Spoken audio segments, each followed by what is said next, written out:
Welcome to the Centennial Monument Unveiling event here on Arbor Day. My name is Adam Downing. I am the current chair of Appalachian Society of American Foresters. And so I get the privilege of being kind of the honorary opener of this event. And it's great to be here with fellow foresters and friends of forestry. We are excited and honored to be with you today. This event is the culmination of three organizations, Find Outdoors, the Forest Service, and APSAF working together. And it's with the support of 7 financial donors, and it is the fruit of countless volunteer hours by 12 APSAF members for about 15 months. It was, in fact, a monumental effort. And speaking of monument, allow me to pull back the curtain just a bit on one small piece of this project. Over the course of thousands of emails, maybe that's an exaggeration, maybe not, and hundreds of Zoom meetings and phone calls, the terms stone, monument, memorial, and marker had all been used interchangeably. Well, about 2 months ago, one committee member rightly pointed out the need to settle on one term for, as she said, the monolith. I chimed in with some opinions, and a response or two followed, some more opinions. And then someone actually took the time to look at definitions of all things. And in this case, after only 8 emails, this one detail was settled, one of the final details. And this exemplifies something beautiful about what APSAF does. It's an association of different kinds of people and foresters. APSAF brings together our collective skills, gifts, and talents together in a way that is greater than the sum of the parts. And so in that spirit, it is my privilege to introduce Gene Kodama. Gene is the current president of our national organization, Society of American Foresters, and he's also one of us. He's an APSAF member in the Untitled Chapter of South Carolina, where he's a tree farmer, a fisherman, a father, a grandfather. He's a Clemson graduate, after which he worked some summers with the Forest Service before spending 29 years with industry, West Vaco and Midwest Vaco. And then he served as the South Carolina State Forester for 10 years. You can certainly find more information. All you need to do is Google him, and you can learn all about Gene, or at least the stuff that's been published. And so with that, it's my privilege to introduce you, Gene. I'm going to mute, and we'll look forward to hearing a few words from you before we have the unveiling event. Good to see everybody. Happy to be here and have this opportunity to be a part of the APSAF Centennial Monument Celebration on what, as Adam said, is Arbor Day 2021. I saw a little thing that came across my phone that today's date was also the date that George Washington was inaugurated as our first president. Anybody else see that? That's pretty cool. So a lot of things to think about today. And what a fitting day and a way to commemorate the existence of our society from 1921 to 2021 and start that year-long celebration that's going to lead up to an annual meeting in January of next year in Asheville. Really looking forward to that, after seeing people in person for a change. And I think a call out is due to Pat Strzok and Trey Hyman. From what I understand, they were initially the ones that proposed the idea of the monument. So thanks so much for those 2 folks for being so forward looking. Thank you for that, to that committee that Adam described for making this happen, and our donors as well.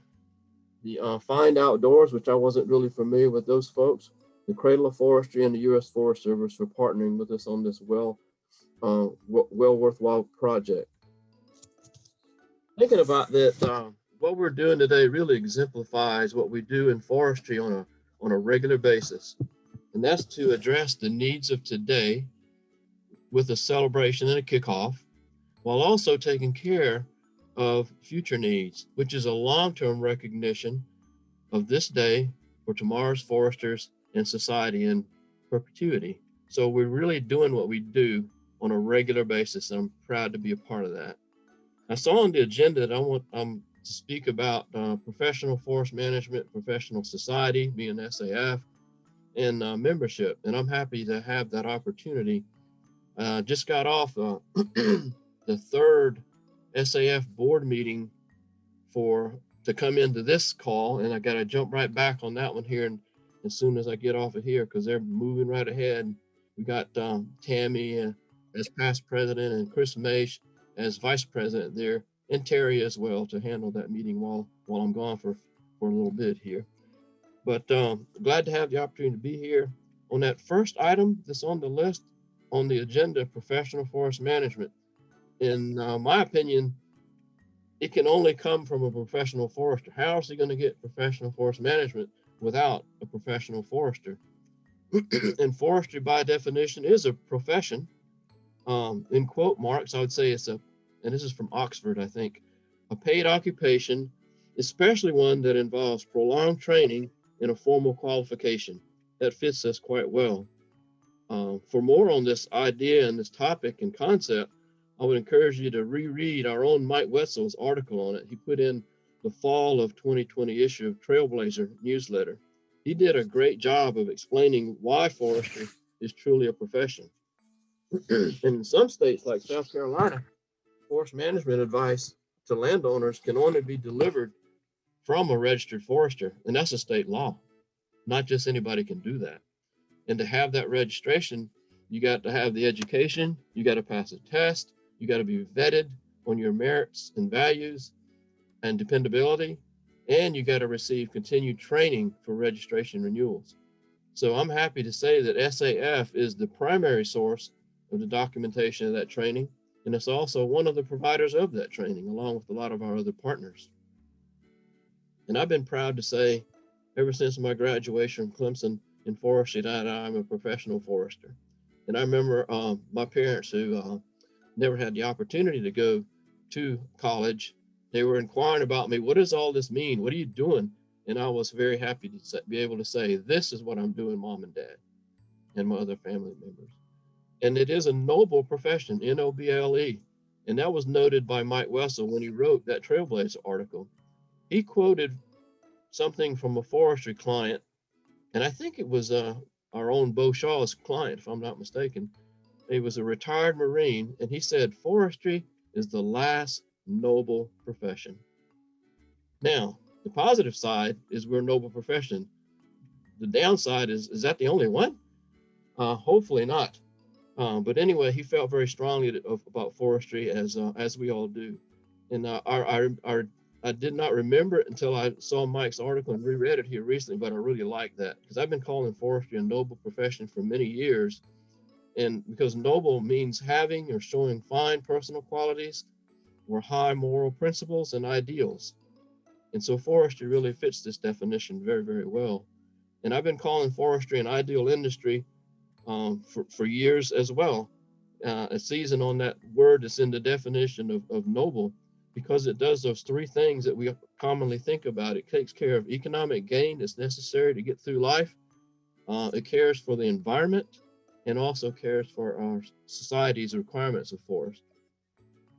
When I retired from the South Carolina Forestry Commission, Michelle Johnson, our communications lead, which I think quite a few might know, she gave me a vest because she kept hearing me say forestry was an ideal industry, and it's got it right on the chest, forestry, the ideal industry, and I still wear that thing with pride.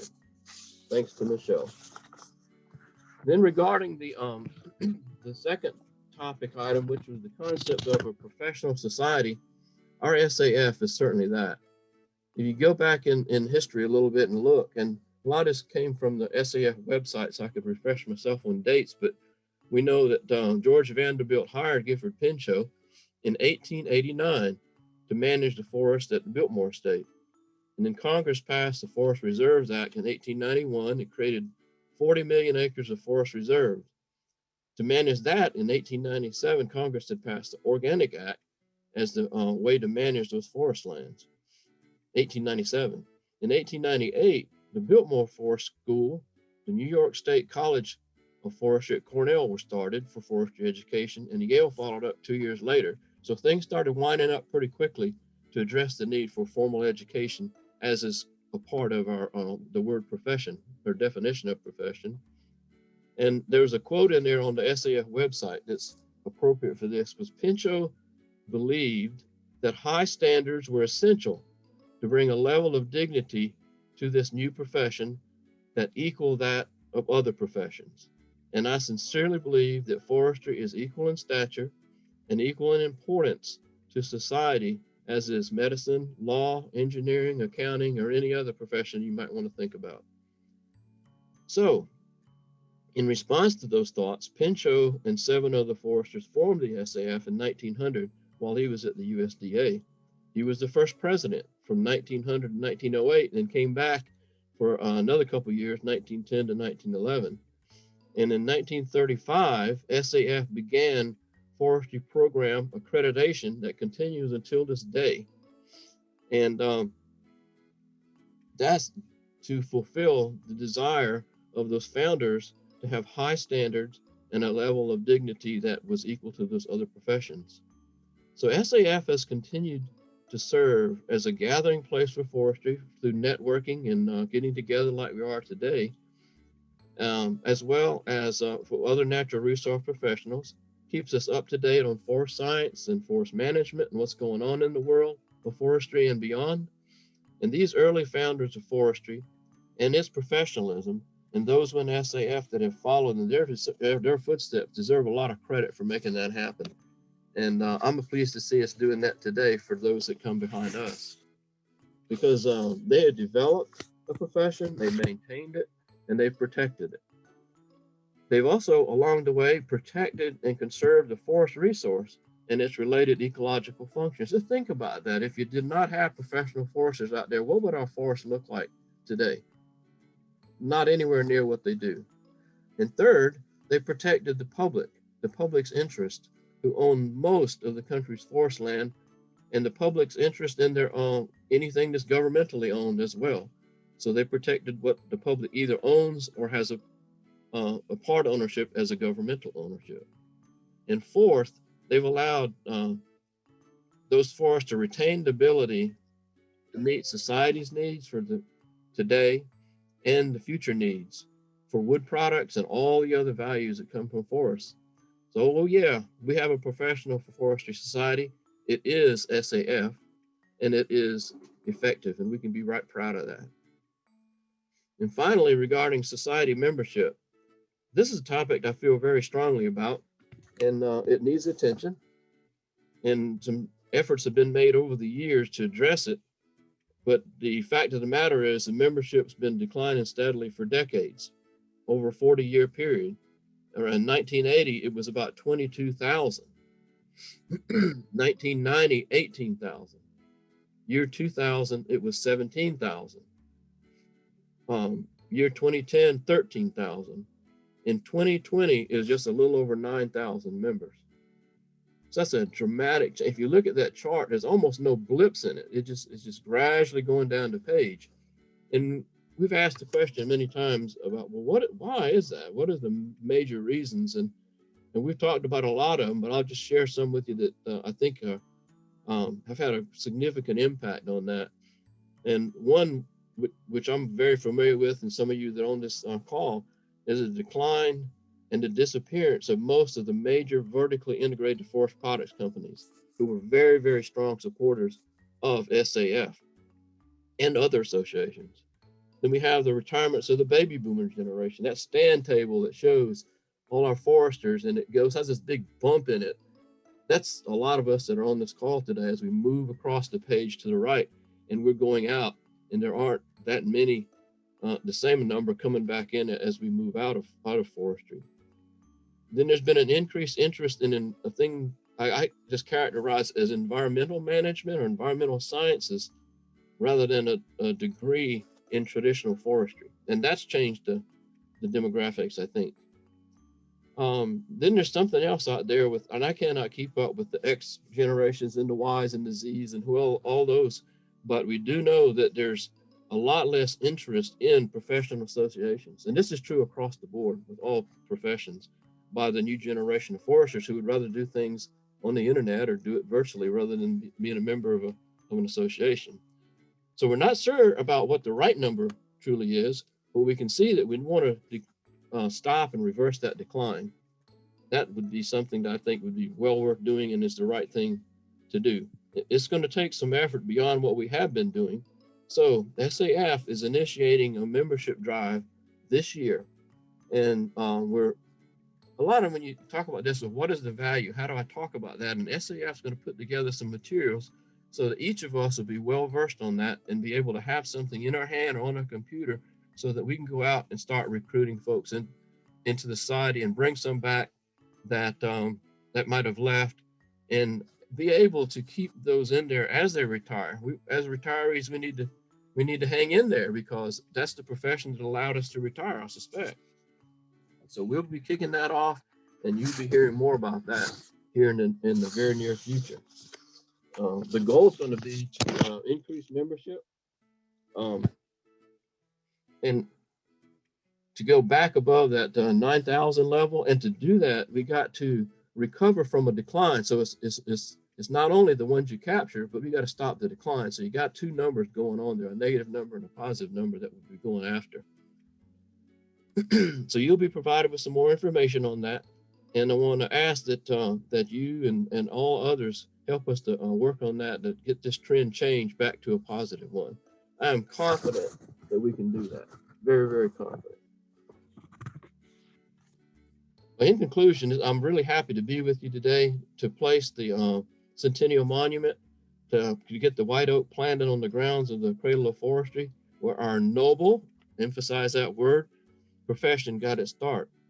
And I want to thank you for your confidence in me to allow me to serve as your society president.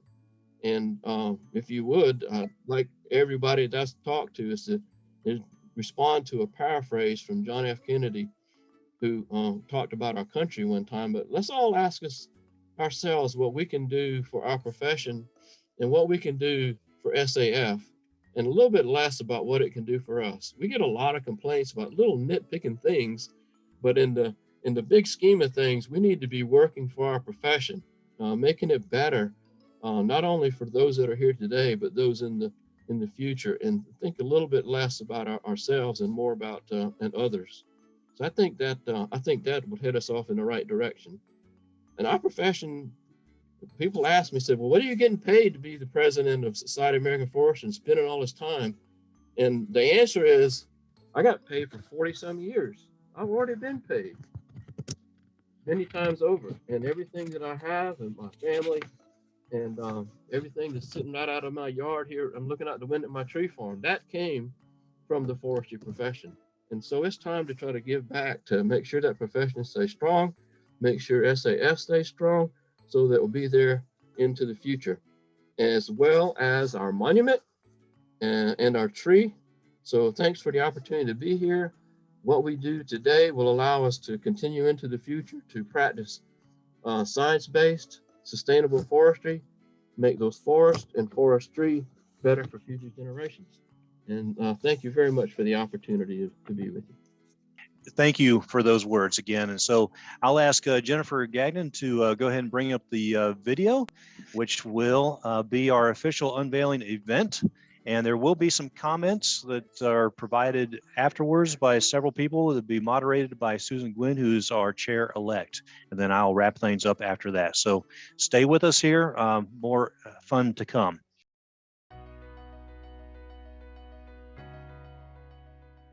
Welcome, APSAF, to the Centennial Monument Unveiling event. I'm Patrick Hiesel, and for the past year I have been the Centennial Monument Chair to work with my committee to craft a Centennial Monument to celebrate 100 years of professional forest management in the Appalachian region. In this video, we will show you how we got to today and unveil for the first time the Centennial Monument placed at the Cradle of Forestry in North Carolina.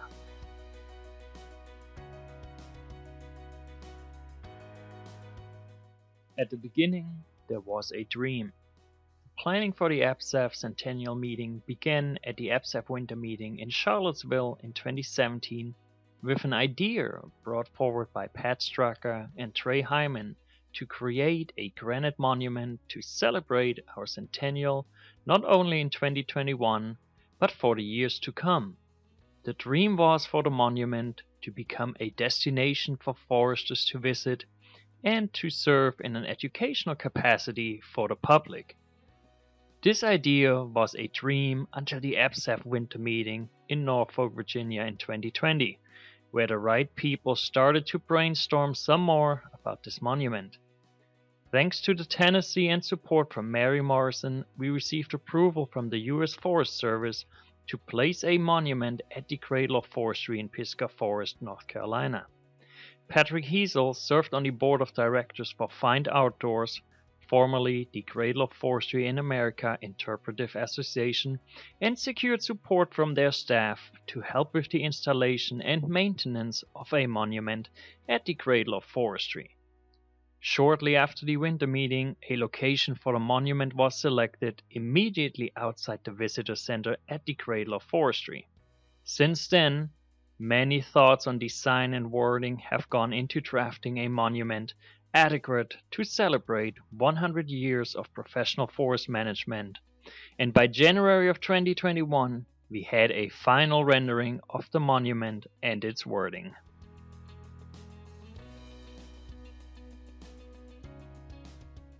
Thanks to the connection made by Trey Hyman, we have partnered with Brown Memorials in Florence, South Carolina to create the granite monument. Looking at different granite options, we have chosen a high-quality Virginia mist granite to ensure that the monument will stand the test of time. Pat Brown with Brown Memorials personally oversaw the placement of the monument at the Cradle of Forestry in March of 2021. Shortly after the monument was placed at the Cradle of Forestry, the Centennial Monument Committee installed stepping stones around the monument to encourage visitors to walk around the monument. Thanks to the efforts of Orrin Gore, the stepping stones were donated by John Caldwell of Waynesville, North Carolina. At the same time, the committee also planted a white oak seedling that was grown and donated by John Palmer, a member of the Pisgah chapter, next to the Centennial Monument.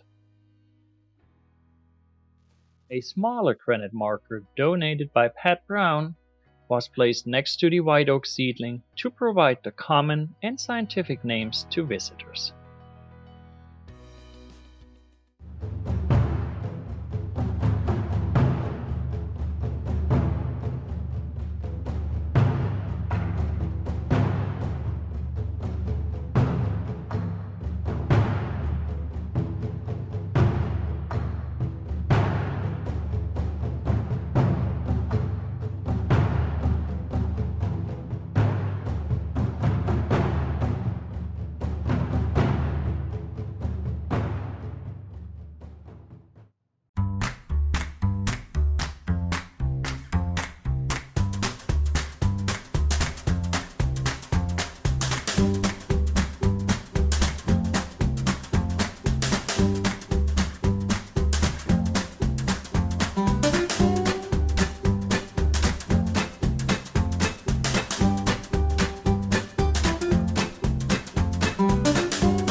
I'm Jeff Wanby, and I am the Recreation Manager here on the Pisgah Ranger District with the U.S. Forest Service. We have the overall management of the Cradle of Forestry in America, and it's a privilege for us to be a part of this monument. The Cradle of Forestry in America was congressionally designated in 1968. It includes 6,500 acres of public lands. Our congressional mandate is to promote, demonstrate, and stimulate interest in professional forest management. Also included in our congressional mandate is an exciting part of that legislation that told us to partner with other groups to be able to have them enjoy and appreciate forest. Groups like Find Outdoors and groups like the Appalachian Society of American Foresters have been tremendous partners in this legacy of learning that we share here at the Cradle.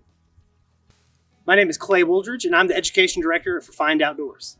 Find Outdoors is an educational nonprofit, and that we work in partnership with the U.S. Forest Service in the management of the Cradle of Forestry. And our mission is to bring environmental education and conservation education to the public and to advocate for public lands.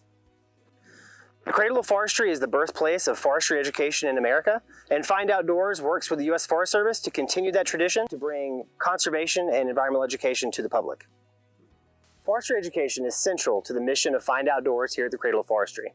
And with this monument, we create a link between APSAF, professional forest management, and forestry education here at the site. It's the mission of Find Outdoors here at the Cradle of Forestry to inspire our guests to understand, experience, and appreciate professional forest management. More than 50,000 visitors come to the Cradle of Forestry every year, and they will see this beautiful stuff. This is the perfect place to commemorate 100 years of professional forest management at the birthplace of forestry education in America.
So I hope everyone enjoyed that video. Thanks to Patrick for putting that together for us. He was somewhere around here. Not sure where he went now.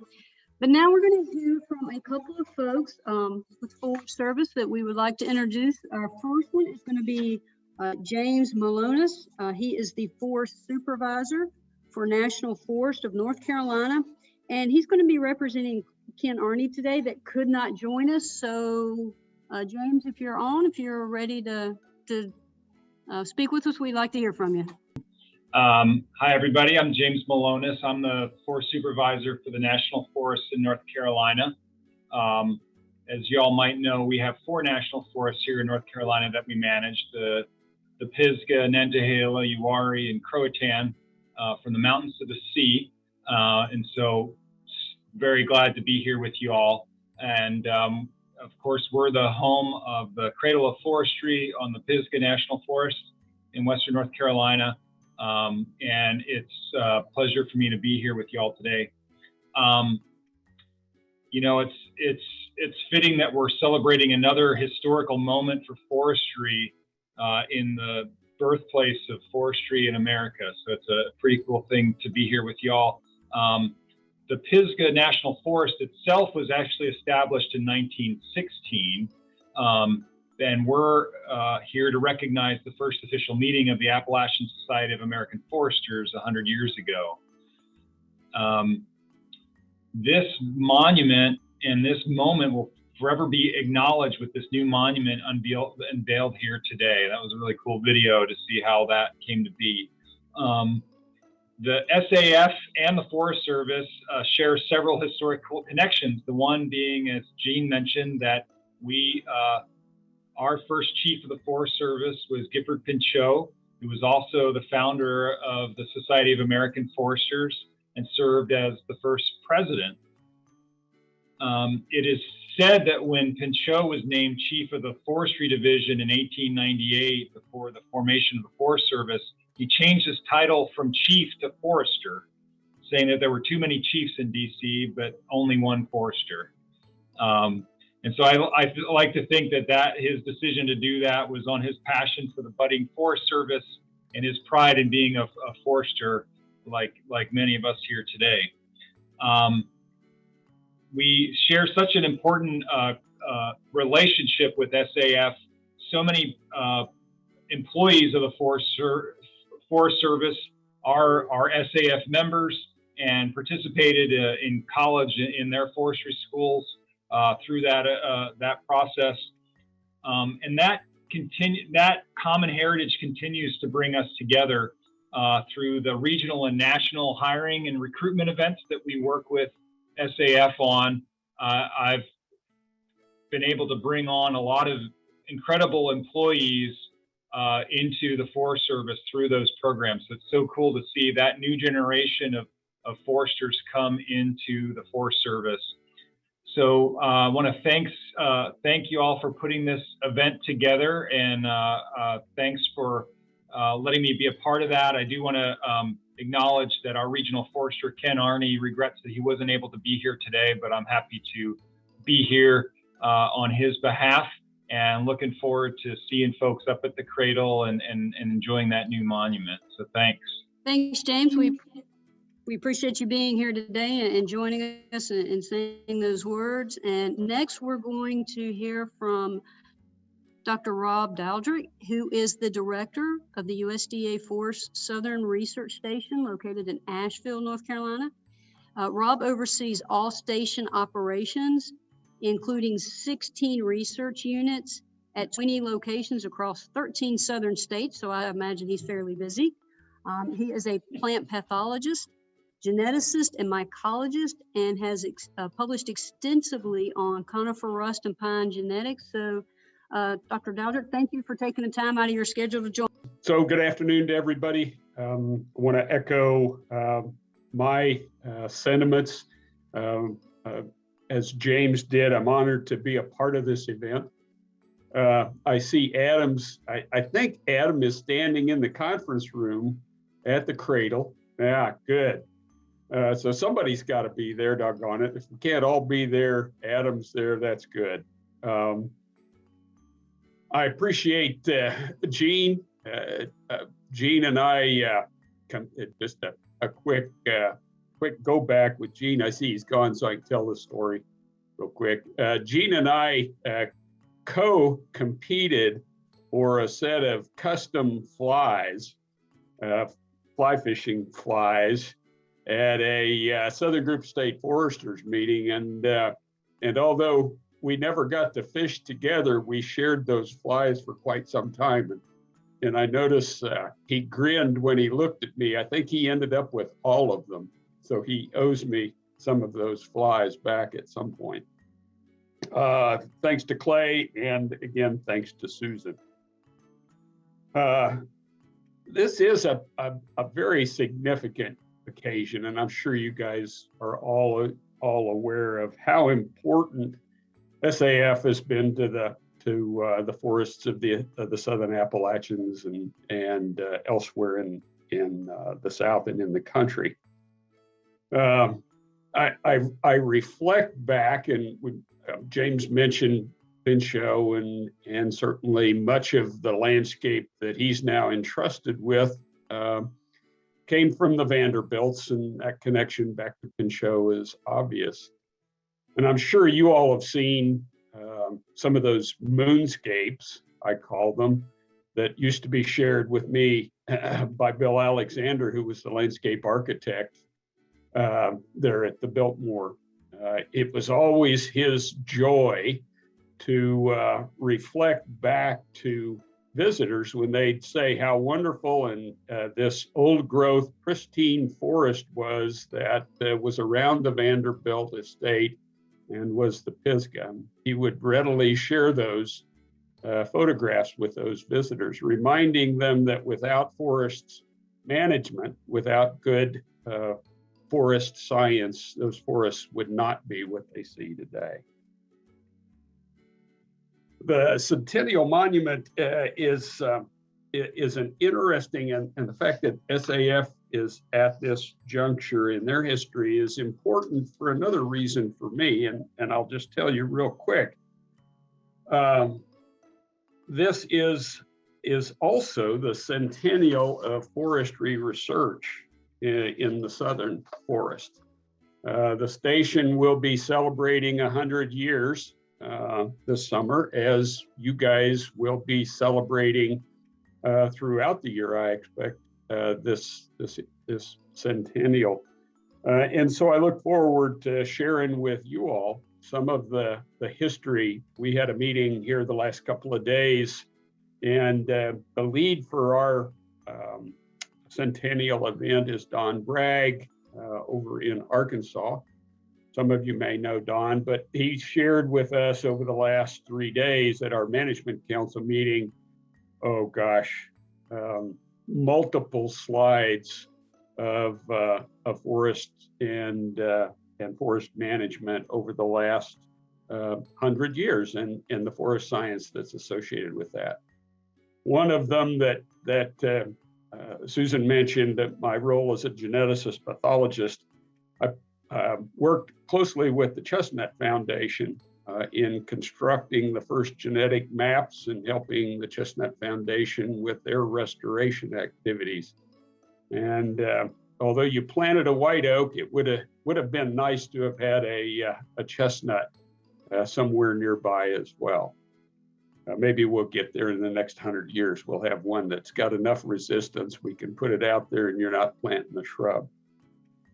With that, I'll just close and congratulate you all on your centennial and congratulate you on the significant impacts that you've had on the Southern Appalachians and forestry more generally. Thank you.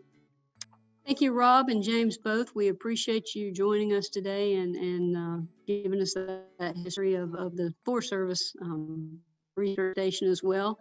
The next on our agenda is to open it up for comments from our membership, and we're going to start with Mr. Trey Hyman, who I believe is ready to go, just to talk to us just for a minute. Yep, thank you, Susan.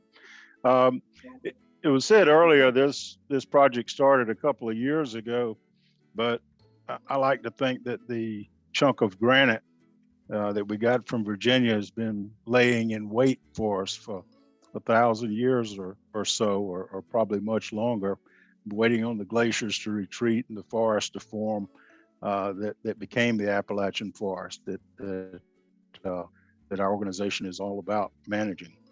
And it was plucked from the ground in Virginia and trucked to Brown Memorials in South Carolina, and then brought back to its home here in North Carolina. So all 3 states in APSAF had a hand in this, which makes it kind of a neat project in itself.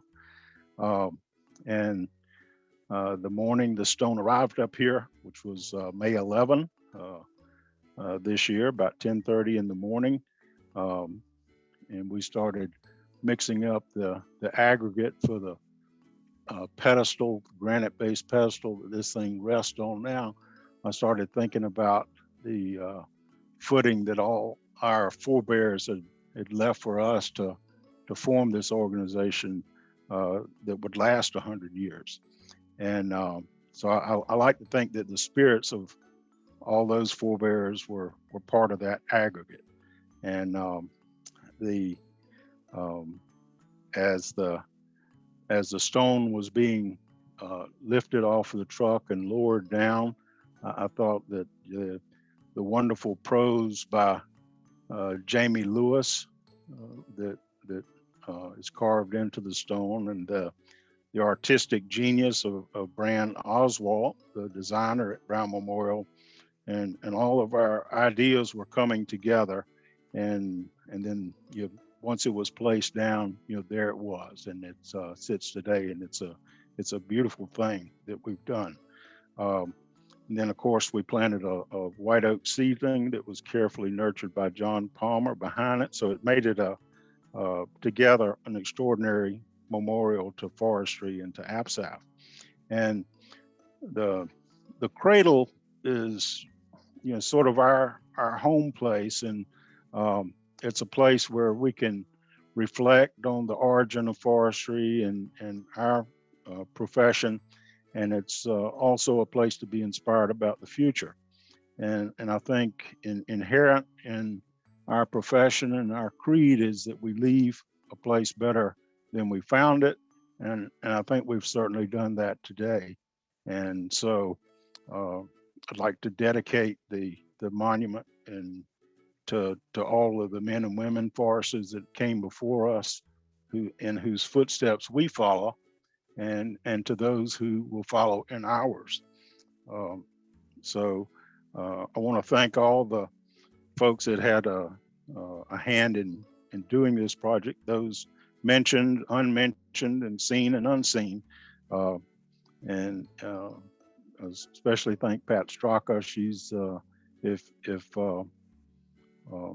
Jamie Lewis is de facto scribe and poet laureate, then Pat certainly is our shepherd. I don't think we'd get a lot accomplished without Pat nurturing us along and nipping at our heels, as we're fond of saying, and keeping us in line. But many folks involved in this. My good friend Pat Brown, of course, contributed mightily to the effort.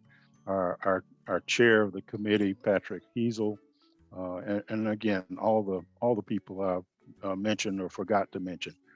Thank you all, and I appreciate the audience listening in, and we look forward to seeing you in January of this coming year. We're going to have this in-person celebration, and look forward to seeing you there, and come and see the cradle and see the stone in person at the cradle. It's a wonderful thing. Thank you.